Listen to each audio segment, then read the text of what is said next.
Thank you, councilors. My name is Alex Papali. I'm with Clean Water Action, and thank you, Councilor Flaherty, for pronouncing my name correctly. It doesn't often happen, but right. We're grateful for this opportunity to speak about this bag ban. Clean Water Action is a national organization. In Massachusetts, we're a part. In Boston, we're a part of the Boston Recycling Coalition steering committee, which is a triple bottom line effort to advance zero waste in Boston.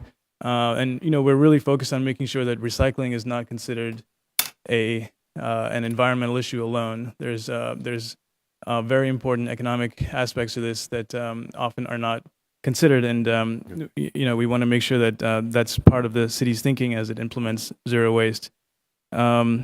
And in particular in Boston's neighborhoods, low-income neighborhoods and communities of color that have been left out of previous economic development efforts. As part of this campaign over the last 7 years, we've done extensive research and outreach in neighborhoods in Boston, and have found that there's strong support for zero waste, a comprehensive zero waste process. And one of the policies in our bag of tricks, sorry, I couldn't resist, is a bag ban. We're very sensitive to the needs to the legitimate concerns about the impact on low-income communities. Those folks are a part of our base, and we want to make sure that the policies that are implemented in Boston do not negatively impact those folks, and that we're all, we're lifting all boats. We're all coming out ahead.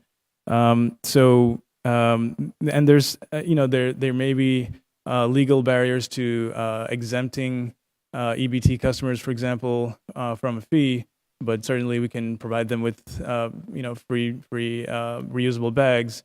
And as Councilor O'Malley mentioned, there's a branding opportunity and so on. There's benefits to the retailers as well. Let's see. We've worked with the Environment Department, Public Works. Councilor McCarthy has been very helpful. Economic development and so on. The city is in the middle of planning a large, sort of overhaul of this system. We're not quite there yet, but we don't, feel that these are things that can move simultaneously. Our sense is that it will take some time to implement a bag ban once it's passed, and it could dovetail well with a comprehensive planning process, so that by the time a plan is in place, the implementation could be something that the city celebrates and launches publicly. So we were thinking this would be a part of something that it would be a policy that would move down the road, years down the road. And we were pleasantly surprised to see the amount of support that there has been, this upsurge of support from the community for it. So we're looking forward to working with the city to roll that out. I'll just say a word about incineration in particular. Almost all of what is not diverted from the waste stream, what's disposed from our trash, is burned in incinerators. These are often cited in low-income communities of color. So the impact on the folks who are most economically vulnerable is disproportionate and unfair. And reducing any toxic materials from incineration reduces that burden on those communities. So that's something to consider as well. And then, of course, it's a barrier to recycling because the machines, these huge machines that process the recyclable material, get clogged on a daily basis, and they have to stop the entire system, shut down the belts and everything, and physically just chop away with knives at these bags that are, blocking the machines. So it's a real barrier to proper recycling. It's very costly to deal with. But it just shows that education is a key component of any good ordinance, and we're looking forward to working with the city to implement this, as a comprehensive plan is put into place. Thank you. Thank you, Alex. Michael? Hi, I'm Michael Orr, Recycling Director for the City of Cambridge. Mr. Chair and councilors, thanks for inviting me in to speak about the Bring Your Own Bag Ordinance from Cambridge. So we passed our ordinance in 2015, went into effect earlier this year, and some of the goals were to protect the marine environment, advance solid waste reduction, reduce greenhouse gas emissions, and protect waterways. So Boston being a coastal city, obviously there's great potential for those plastic bags to end up in the ocean, more so than Cambridge. And as has been reiterated by Councilor O'Malley and others, the plastic bags that end up at Casella's facility do cost taxpayers money in terms of cleaning it out, having to stop the whole facility.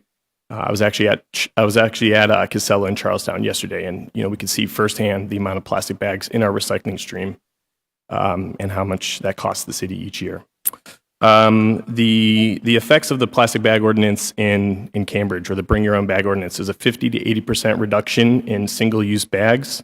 So that's paper bags and plastic bags have been reduced. That leads to less bags being trucked into the city, less bags being trucked out of the city, and that's actually a cost reduction for small businesses.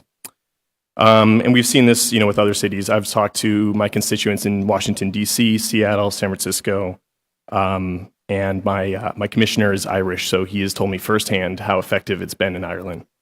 But we've also kind of looked at, how this affects low-income communities. So we've even seen how Rwanda, Bangladesh, and China have implemented things of this sort. But, directly how that impacted our residents. We did a reusable bag drive throughout the city, collected more than 7,000 reusable bags to then redistribute to food pantries, senior centers, Cambridge Housing Authority residents, and after we collected 7,000, we bought 4,000 more bags, and this is an example of one of them. And we had this designed by Cambridge Range and Ladin High School students as part of a competition, so they got to feel personally engaged in the process of this Bring Your Own Bag ordinance. And as it impacts small businesses, we had more than 1,000 businesses that had to comply. The bags themselves cost between 5 and 25 cents per bag. And for a lot of low income or small business owners, this is a substantial cost. So we've surveyed small businesses. At worst, we've heard businesses say there's been no noticeable change in costs. At best, we've heard one business say we used to spend $48 per week on bags. Now we spend $10 per week on bags. So not only is it financially good for some of our small businesses, it also helps boost morale. They have increased storage space, and they're not having to store all these bags all the time. And we've seen impacts outside the city limits. So we've heard residents go into Downtown Crossing or Assembly Square saying they bring their reusable bags because that's just what they do now.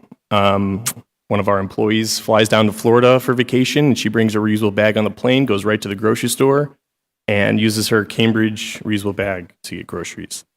And lastly, the requirement in the ordinance to have all paper bags be 40% post-consumer recycled content that directly impacts the recycling markets, helping municipalities like us that have to pay for things to be recycled. So having the increase in recycled content in paper bags allows us to recuperate more money and return that money to the city. So we've seen everything from purses to book bags to backpacks to suitcases, strollers, and even kids helping carry groceries out. People will adapt. We've seen it firsthand. I've even seen someone take a bag that you'd get a comforter at a mattress store, put all their groceries in that little plastic bag that your comforter came into. So people get really creative in Cambridge, and we've seen this not only in the affluent communities, but also a lot of the low income communities. We've been, our entire focus when this ordinance went into effect was the focus on the people that need the bags the most, and we got them in the hands of those that needed them. Thank you. Thank you very much, Michael. Erica Madison, welcome. Councilors, thank you for the opportunity to testify. My name is Erica Madison. I'm the Legislative Director at the Environmental League of Massachusetts. We're a statewide advocacy nonprofit organization focused on protecting the land, air, and water of the Commonwealth for the people. And I'm also a resident of Boston. I reside in the neighborhood of Dorchester. So I want to point out that in Massachusetts, we actually have the right to a clean environment. So this proposal is directly aligned with that. We have what's called Article 97, which has been around for decades. And so this proposal goes right to providing a clean environment for the people of the city of Boston. The Environmental League is part of the Boston Recycling Coalition that you heard about from Alex. I remember attending a meeting many years ago at this point in this building down the hall where we were making the case for a pathway to zero waste. This proposal goes right to that plan that we were proposing. How many years ago was that now? Maybe 3? It was a while ago. So I appreciate the sentiment that was shared by numerous counselors today that kind of time is of the essence, and let's pick up the pace with moving toward waste reduction in the city of Boston. Several months ago, if not now a couple years ago, some neighbors came to me and said, Erica, you do environmental work. We're really concerned about all of this litter in our community. We have plastic bags all over the place. What do we do about this? And so I connected numerous residents to some different organizations, Brad Verder at Mass Green Network, and Clint Richmond, who's affiliated with the Sierra Club in Brookline, who's been active on similar efforts there. And so this has really been an effort of people who share the same concern, connecting and working together with elected officials to collect information and craft a solution. So I think, the details can be worked out, but the point is, how do we reduce waste in the city of Boston? This is a really effective method toward that. I can tell you when I'm going around my neighborhood on trash day, it's mortifying how much stuff is being put out as trash that doesn't need to be, that could have been reduced, reused, or recycled. So we have an awful lot of room for improvement. I've picked up countless plastic bags in puddles, from bushes, in parks, from gutters, and I'm kind of getting sick of it. So I think this would be a great step in the right direction. And I also want to point out that dozens of communities in Massachusetts have actually already passed similar ordinances.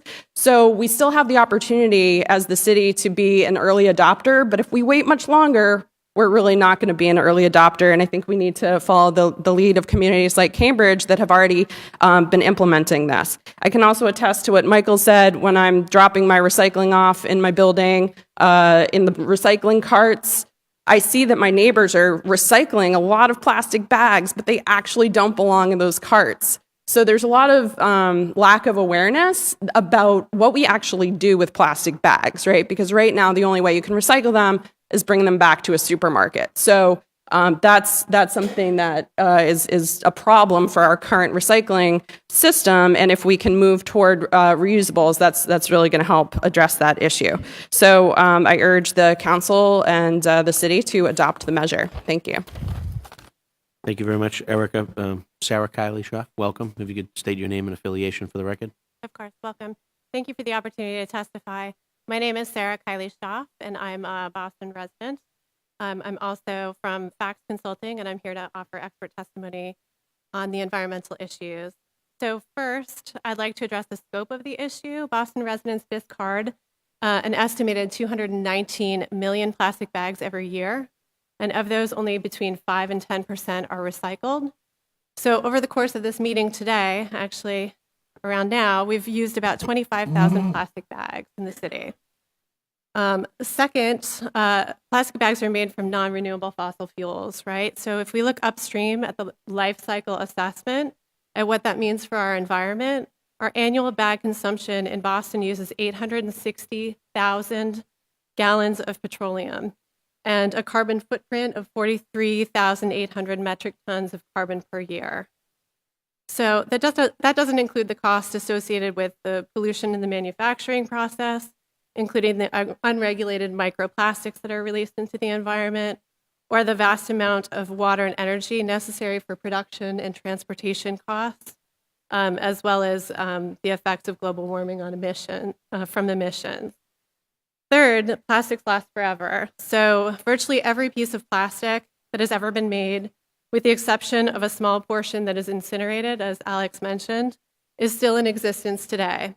So single-use plastic checkout bags are largely not compostable or marine degradable, but instead break down into smaller and smaller pieces. And this is primarily because the microorganisms responsible for decomposition do not recognize that polyethylene is a source of food. So instead, the only way of discarded bags breaking down in our environment is from the mechanical degradation process or from photodegradation, exposure to the sun and ultraviolet rays. That weakens the polymer chains, causing them to break into smaller and smaller pieces. So scientists estimate that it takes approximately between 500 and 1,000 years, depending on the microenvironment, for plastics to decompose, or to degrade, excuse me. Fourth, plastic bags are a major source of litter in the environment, as mentioned. In fact, they represent the third largest source of litter on U.S. coasts, surpassed only by cigarette butts and bottle caps. Plastics are a visible blight on the landscape. They clog our storm drains and contribute to causing flooding and costs associated with that in terms of Public Works Department and other city agencies responsible for keeping these drains cleared. They also get caught in trees and make their way into the waterways, causing hazards for both terrestrial and marine species, which leads me to my last and final point. The plastic bag litter has a detrimental impact on our ecosystem, including contamination of our own food chain. So plastic bags kill terrestrial and marine species by suffocation, choking, intestinal blockage, and entanglement. They kill about 2 million birds annually and are responsible for killing more than 313 marine species, including whales, dolphins, and turtles. A recent UC Davis report that was cited in the Globe over the weekend reports that seabirds are attracted to the algae-covered plastics that are floating in our oceans that outnumber the plankton, their food source.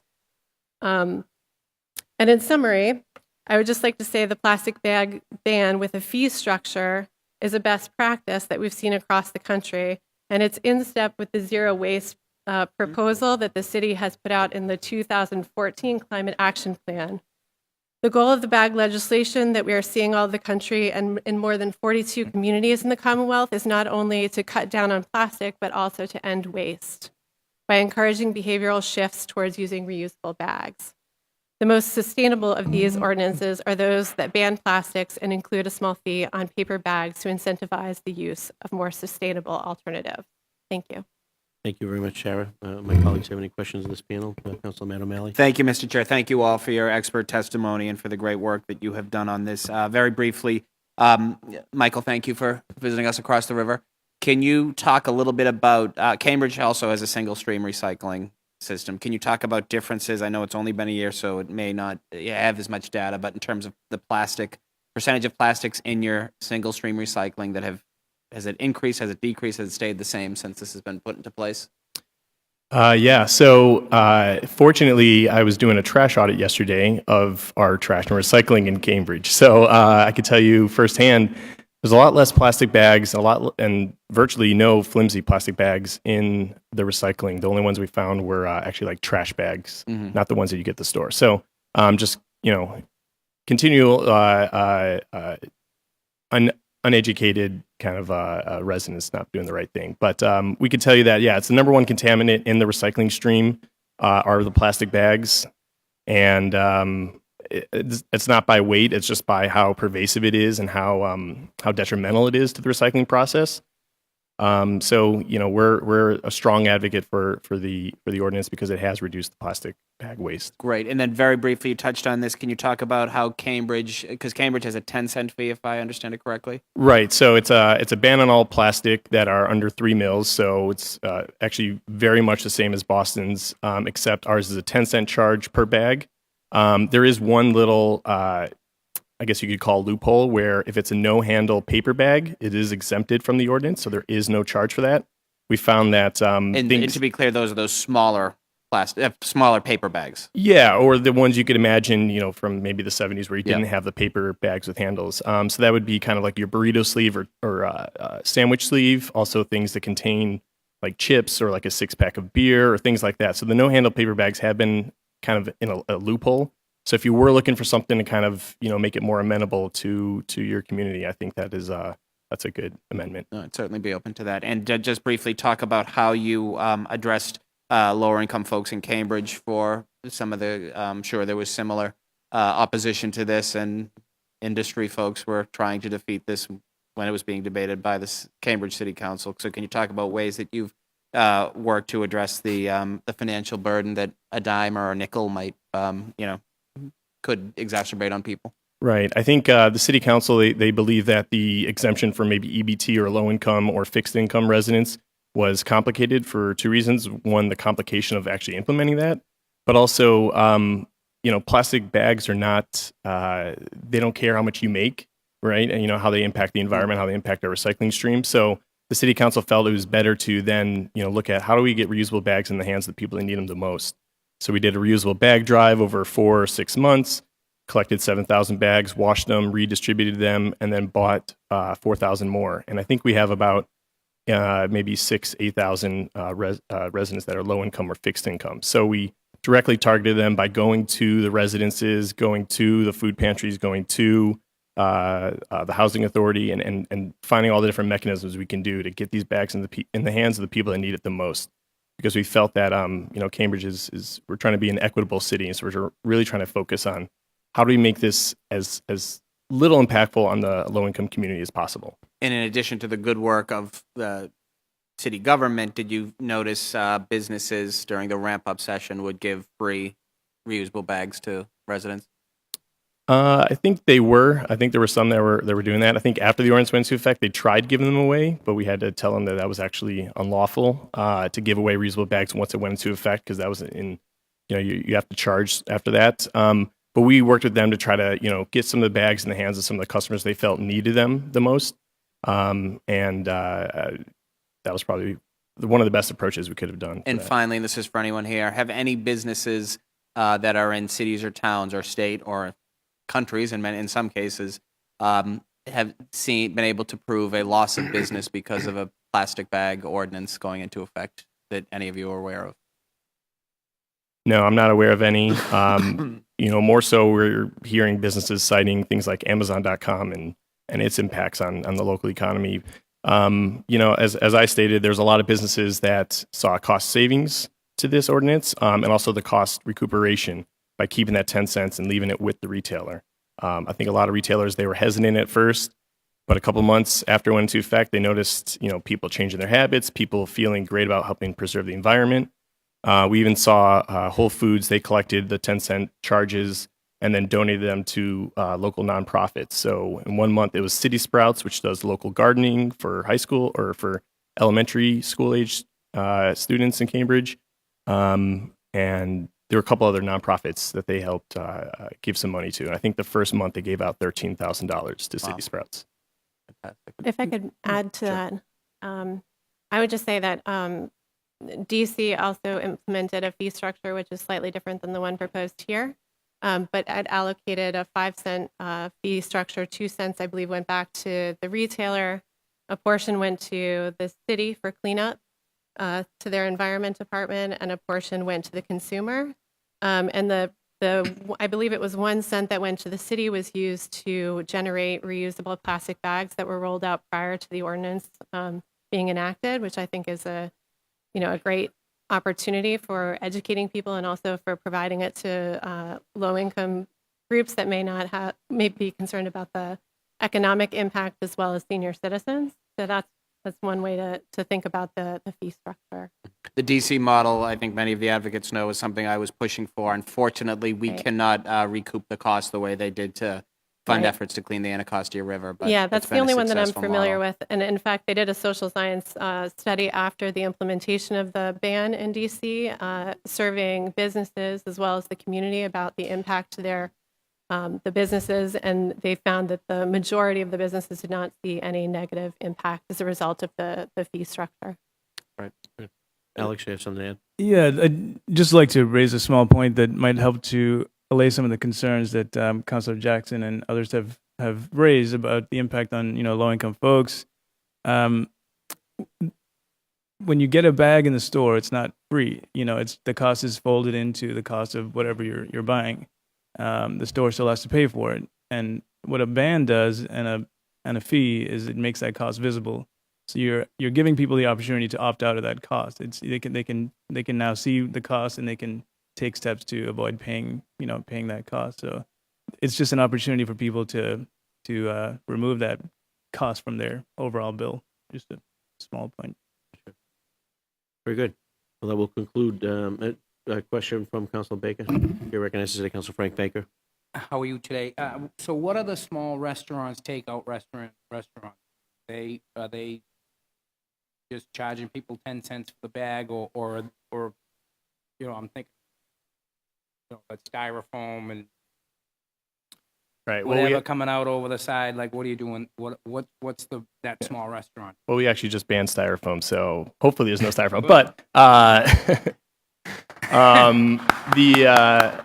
the small businesses, it's really up to them. We try to give them as many tools to kind of adjust. One of the biggest tools is this kind of little sticker you have at checkout to remind residents, to remind customers that there's a 10-cent charge. And these are up at, most retail stores in Cambridge. But yeah, they're charging 10 cents per bag, or if they have a no-handle paper bag, then they don't have to charge. They may charge, and we give them that option so that they can recuperate the cost for those paper bags because they are more expensive than plastic. And can you talk a little bit about so those bags, they say they're recyclable, but they're not in the single stream. You just, how do they recycle them? Which bag, the paper or the plastic? The plastic bag. The thick plastic bags, is that what you're referring to? Yeah, thick or whatever, the ones that we get at the supermarket. Right. Thin ones. Any plastic film is not recyclable in your single stream recycling. So we encourage them to bring it to our recycling center or bring it to a grocery store to recycle. But if it does go into the single stream recycling, it will be pulled out as a contaminant. What we've found is that the 3 mil limit is really important for that. So a lot of these retail stores, they're used to these ordinances in different communities across the U.S. And a lot of them have these 2.25 mil bags. And so they're, relatively low cost. By having the limit go up to 3 mils, that limits how thick of a plastic bag they can have. That makes it harder to get a plastic bag. That will be a good suitable option. So a lot of them go to paper, which is better because then we can then recycle it. And then we're avoiding that issue of plastic bags ending up in the single stream recycling. But what's the process of actually recycling? The supermarket, and then they just reuse it. Is it cleaned? And I can't say what the supermarkets do. What we do over at our recycling center, we bail it up. We give it to Casella. They give us, a small little amount of money, and we're able to say we recycled some plastic film. Yeah. Thank you. This will conclude the panel of the environmental experts. I appreciate your time and attention. You're welcome to stay to listen to other testimony as well. But thank you for your efforts in